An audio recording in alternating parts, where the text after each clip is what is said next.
அல்ஹம்துலில்லாஹ் மற்ற வணக்கங்களை பொறுத்தவரையில் நான் சொன்ன மாதிரி நோன்புண்டா ஒரு மந்த்துக்கு தானது வருஷத்தில், ஜக்காத்துன்னா ஒரு தடவை தான், ஹஜ் என்பது லைஃப்பில் ஒரு தடவை.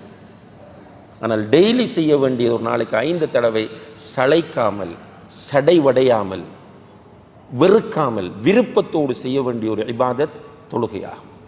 அடுத்ததாக அல்லாஹுடைய தூதர் சொல்கிறார்கள், அல்லாஹ் சொன்னதாக, வமா யஸாலு அப்தி யதகர்ரபு இலைய பின் நவாஃபில் ஹத்தா உஹிப்பஹ், என்னுடைய அடியான் அவனுக்கு நான் கடமையாக்காத வணக்கங்கள் இருக்கிறதே, நஃபிலான வணக்கங்கள், அந்த வணக்கங்களை செய்து கொண்டே இருப்பான். சுப்ஹானல்லாஹ், அல்லாஹ் சொல்கிற பாணியை பாருங்க. நான் அவனுக்கு கடமையாக்காத நஃபிலான வணக்கங்களை அவன் செய்து கொண்டே இருப்பான். ஹத்தா உஹிப்பா, அவன் அப்படியே செய்து கொண்டிருக்கும் போது நான் அவனை நேசிக்க ஆரம்பித்து விடுகிறேன். அப்படி நான் அவனை நேசிக்க ஆரம்பித்தால் அவன் பார்க்கிற பார்வையாக, கேட்கிற கேள்வியாக, தொடுகிற கையாக, நடக்கிற காலாக நான் மாறுகிறேன் என்று அல்லாஹ் சொல்கிறான். இது அந்த அந்த அந்த நடையின் ஒரு உச்சகட்டம். இது இதனுடைய அர்த்தம் என்னவென்றால், வேறொரு ரிவாயத்தில் வருகிறது, ஃபபி இஸ்மஉ ஃபபி யுபசிரு ஃபபி எம்ஷி ஃபபி எபுதிஷு, என்னுடைய உதவியை கொண்டுதான் அவன் பார்க்கிறான், என்னுடைய உதவியை கொண்டுதான் அவன் கேட்கிறான், என்னுடைய உதவியை கொண்டுதான் அவன் பிடிக்கிறான், என்னுடைய உதவியை கொண்டுதான் அவன் நடக்கிறான். அப்போ நஃபிலான வணக்கங்களை ஒரு மனிதன் செய்து கொண்டிருக்கும் போது அல்லாஹுடைய நேசத்திற்குரியவனாக அவன் மாறுகிறான். அல்லாஹுடைய உதவி எல்லா பக்கமும் அவனுக்கு வருகிறது. அவனுடைய பார்வையில் அல்லாஹுடைய உதவி, அவனுடைய செவி புலன்களில் அல்லாஹுடைய உதவி, அவனுடைய கைகளில் அல்லாஹுடைய உதவி, கால்களில் அல்லாஹுடைய உதவி. அது மட்டுமல்ல, இந்த நஃபிலான வணக்கங்களை செய்து கொண்டே இருக்கிற அடியான் அல்லாஹுடத்திலே கையேந்தினால் அவன் கேட்பதையெல்லாம் அல்லாஹ் கொடுக்கிறான். அவன் பாதுகாப்பு தேடினால் அவன் எதிலிருந்து பாதுகாப்பு தேடுகிறானோ அவற்றிலிருந்து அவனை பாதுகாத்து விடுகிறான். சுப்ஹானல்லாஹ். நஃபிலான வணக்கங்கள் இப்போ ஃபர்லிலேயே நம்ம கஷ்டப்பட்டு நம்ம செய்யக்கூடிய நிலையில் எங்கள் நஃபிலுக்கு இன்ட்ரெஸ்ட் கொடுக்க போகிறாங்க. ஃபர்லான வணக்கத்தையே ஒரு நிர்பந்தத்தில் செய்கிறார்கள். சுப்ஹானல்லாஹ். நம்ம குறிப்பாக தமிழ் பேசக்கூடிய நம்முடைய சகோதரர்களுக்குள்ளே பார்த்தால், இந்த நான் ஆரம்பத்தில் சொன்னது போல் தொழுகையை நிறைய பேர் கண்டுகொள்வதே இல்லை. இது ஒரு கடமை என்கிற உணர்வு கூட அவர்கள் முஸ்லிம், அவ்வளவுதான். இவர்கள்ட்ட போய் நஃபிலை பற்றி எப்படி பேசுறது நம்ம? ஆனால் ஃபர்லான வணக்கங்களில் கவனம் செலுத்தக்கூடிய பல சகோதர சகோதரிகள் நஃபில்களுடைய விஷயத்தில் பொடுபோக்காக இருக்கிறார்கள். இது கவலையான விஷயம். நஃபிலான வணக்கங்களை கூடுதலாக செய்கிற போது அல்லாஹுடைய நேசம் நமக்கு கிடைக்கும். அல்லாஹுடைய நேசம் கிடைப்பதை விட இந்த உலகத்தில் கிடைக்கிற பாக்கியம் ஒன்றும் இருக்காது. அதனால் இந்த உலகம் யாருக்கு சொந்தம் சகோதர சகோதரிகளே? லில்லாஹி மா ஃபிஸ் ஸமாவாத்தி வ மா ஃபில் அர்த். வானங்களில் உள்ளவை பூமியில் உள்ளவை எல்லாமே அல்லாஹ்வுக்கு சொந்தம். லஹு மா ஃபிஸ் ஸமாவாத்தி வ மா ஃபில் அர்த். வானங்களில் உள்ளவைகளும் பூமியில் உள்ளவைகளும் அவனுக்கே சொந்தம். அல்லாஹ் ரப்புல் ஆலமீன். இந்த பிரபஞ்சங்கள் அனைத்தையும் படைத்து பரிபாலித்து கொண்டிருக்கக்கூடிய ரட்சகன் அல்லாஹ் தான். அந்த அல்லாஹுடைய நேசம் எனக்கு கிடைக்கிறது என்றால் அதை விட வேறு என்ன பாக்கியம் இருக்க வேண்டும்?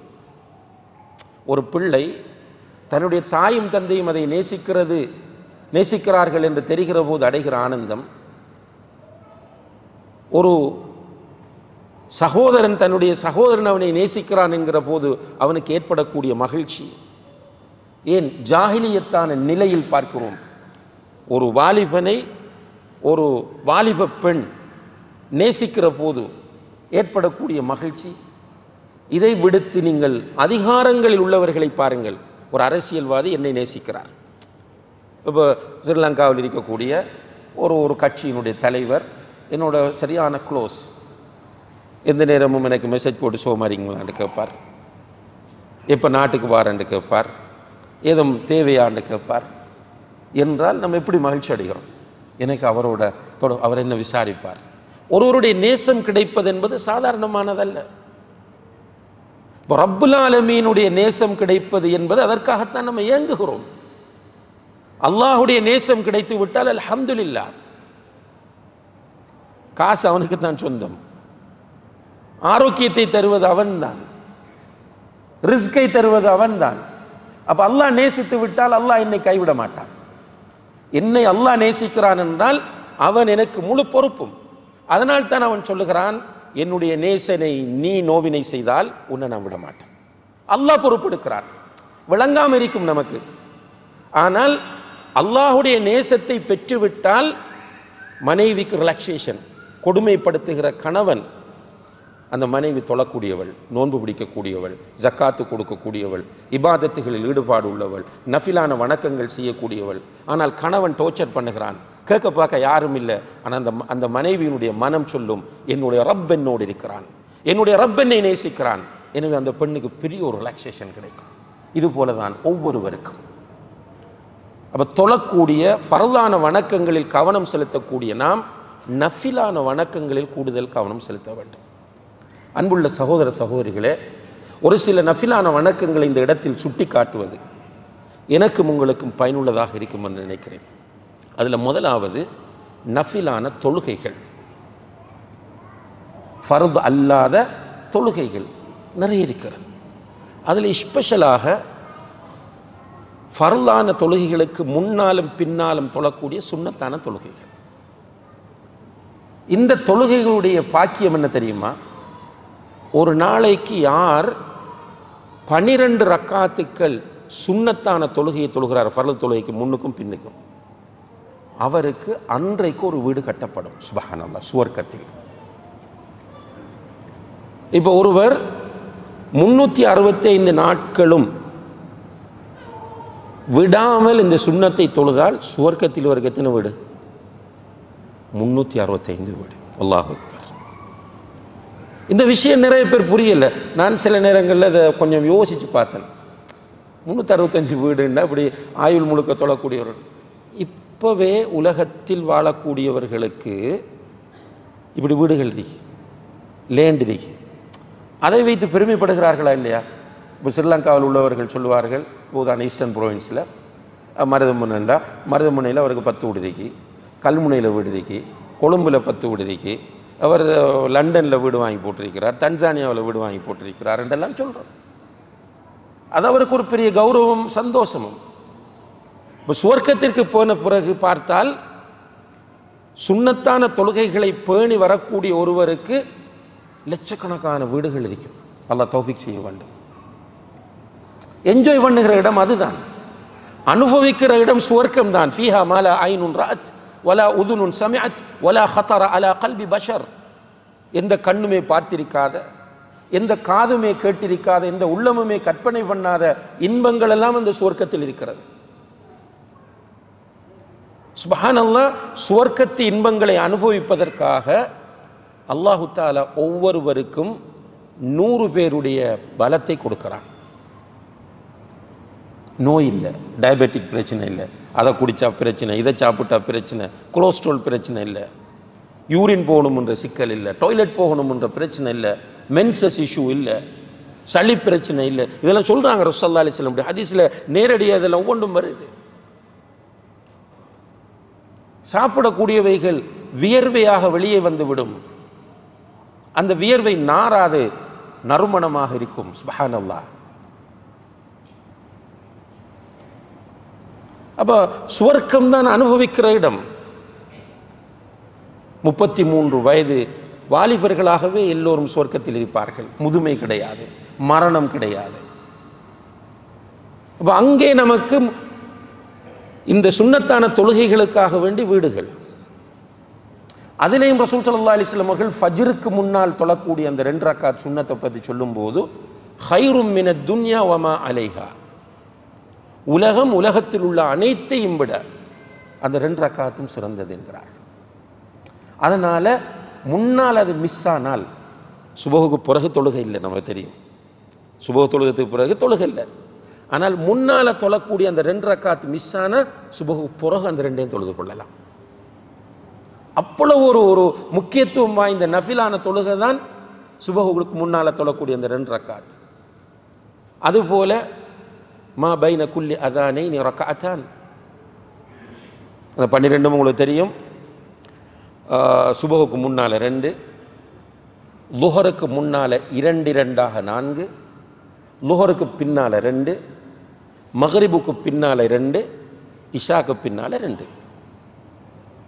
இது போக பாங்குக்கும் இக்காமத்துக்கும் இடையில், ஒவ்வொரு பாங்குக்கும் இக்காமத்துக்கும் இடையில் 2 ரக்காத் இருக்கு. சுப்ஹானல்லாஹ். அதில் இன்னும் ஒரு ஸ்பெஷல் என்ன தெரியுமா? பாங்குக்கும் இக்காமத்துக்கும் இடையில் கேட்கப்படக்கூடிய துவா கபூல் ஆகும். ரசூலுல்லாஹி அலைஹி வஸல்லம் சொல்றாங்க, பாங்குக்கும் இக்காமத்துக்கும் இடையில் கேட்கப்படக்கூடிய துவா கபூல் ஆகும். சுஜூதில் இருந்து கொண்டு ஒரு மனிதன் கேட்கிற துவா வேகமாக கபூல் ஆகும். அல்லாஹ் அக்பர். அப்போ அந்த பாங்குக்கும் இக்காமத்துக்கும் இடையில் நஃபிலாக 2 ரக்காத் தொழுதுட்டு போ, அதில் சுஜூத், அந்த சுஜூதை நல்லா பயன்படுத்தலாம் துவாவுக்கு. நமக்கு தேவை நிறைய. ஃபேமிலியை ஊரில் விட்டுட்டு இங்கே இருக்கிறவர்கள் நிறைய ஸ்ட்ரெஸ்ஸோடு இருக்கிறோம். எனக்கு தெரியும், நிறைய பிள்ளை வளர்ப்பு விஷயத்திலே டிப்ரெஷனோடு ஸ்ட்ரெஸ்ஸோடு இருக்கிற நிறைய தந்தைகள் இங்கே வாழ்ந்து கொண்டிருக்கிறார்கள். சில நேரங்களில் மனைவியை பற்றி ஒரு தெளிவில்லாமல் கவலையோடு வாழ்ந்து கொண்டிருக்கிறவர்கள் இருக்கிறார்கள். நோய்வாய்ப்பட்டிருக்கிற பேரண்ட்ஸுடைய விஷயத்திலே ஸ்ட்ரெஸ்ஸோடு இருக்கிறவர்கள் இருக்கிறோம். திரும்ப நாட்டுக்கு போனால் என்ன செய்வது என்ற ஒரு தெளிவில்லாமல் அதிலே மன அழுத்தத்தோடு இருக்கிறவர்கள் இருக்கிறோம்.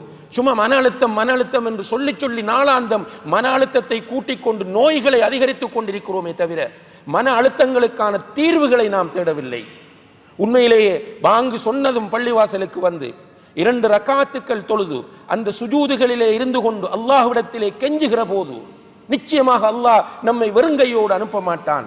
நம்முடைய பிள்ளைகளை பாதுகாப்பான், நம்முடைய மனைவிக்கு வழிகாட்டுவான், நம்முடைய பெற்றோருக்கு ஆரோக்கியத்தை கொடுப்பான், நம்முடைய பொருளாதாரத்தில் பரக்கத் செய்வான், நம்முடைய சிந்தனையில் இருக்கிற அந்த குழப்பத்தை அல்லாஹ் போக்கி விடுவான். ஆனால் நம்ம ரெடி இல்லை. கஷ்டமா இருக்கு, நம்ம பள்ளிக்கு வாரதே கஷ்டமா இருக்கு. எங்கெங்கெல்லாம் போவதும் எங்கெங்கெல்லாம் உட்காருவதும் எவ்வளவு நேரம் உட்காருவதும் நமக்கு இலகுவாக இருக்கிறது. ஆனால் மஸ்ஜிதுக்கு வாரது கஷ்டமா இருக்கு. இப்படி ஒவ்வொரு பாங்குக்கும் இக்காமத்துக்கும் இடையில 2 ரக்காத். அதுபோல துஹா தொழுகை, வித்ரு தொழுகை, தஹஜ்ஜுத் தொழுகை, எவ்வளவு நஃபிலான வணக்கங்கள். ரசூலுல்லாஹி அலைஹி வஸல்லம் அவர்கள் சொல்கிறார்கள், முதலாவது அல்லாஹு தஆலா விசாரிப்பது தொழுகையை பற்றி. மறுமையில் முதல் இன்குவாரி முஸ்லிம்களிடத்தில் தொழுகையை பற்றித்தான், அல்லது ஒரு மனிதனிடம். தொழுதாயா என்று கேட்கிற போது ஆம் தொழுதேன் என்று சொன்னால் தொழுகையில் சில குறைபாடுகள் இருக்கும். நம்ம தொழுகையில் மிஸ்டேக்ஸ் விட்டிருப்போம். அந்த மிஸ்டேக்ஸை மலக்குகள் சொல்லுவார்கள், யாரில் அவன் தொழுதான் தான், ஆனால் தொழுகையில் இன்னென்ன தவறுகள் இவன் விட்டிருக்கிறான் என்று சொல்லும்போது அல்லாஹ் கேட்பான், வேறு தொழுகைகள் நஃபிலான தொழுகைகள் ஏதாவது இவன் தொழுதிருக்கிறானா என்று. ஆம் என்று மலக்குகள் சொல்லும்போது அந்த நஃபிலை கொண்டு இந்த குறைகளை நீங்கள் நிவர்த்தி செய்து விடுங்கள் என்று சொல்லப்படும் என்று நபிகள் நாயகம் ஸல்லல்லாஹு அலைஹி வஸல்லம் அவர்கள் சொல்கிறார்கள். அப்போ இந்த நஃபிலான வணக்கங்களில் சுன்னத்தான தொழுகைகள் மிக முக்கியமானது.